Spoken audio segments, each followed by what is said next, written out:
Long ago, in a beautiful kingdom surrounded by green hills and rivers, there lived a kind and wise king. He had one daughter, Princess Ilara, who was loved by everyone. She was brave, gentle, and always helped the poor. One dark night, an evil sorcerer became jealous of the princess's kindness.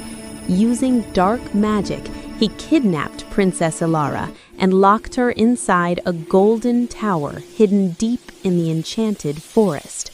The tower was very tall, shining like gold, and protected by powerful spells.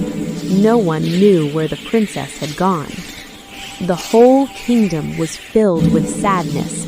The king announced, "Whoever finds my daughter will be rewarded with gold and honor." Many knights tried to find the golden tower, but they failed. The forest was full of illusions and magical traps. One day, a poor but brave young boy named Aaron decided to try. He had no sword or armor, only a pure heart and strong courage. On his journey, he helped a wounded bird, shared food with an old woman, and saved a deer from a trap.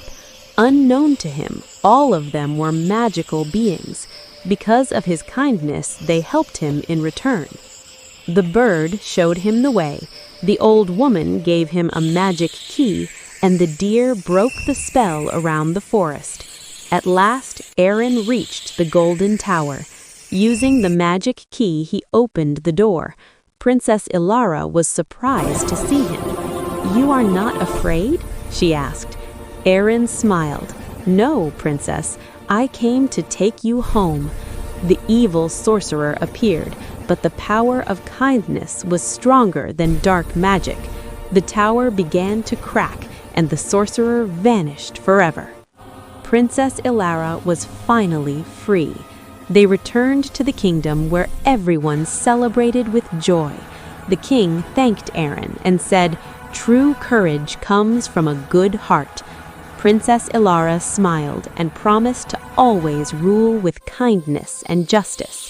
And from that day on, the Golden Tower was never seen again.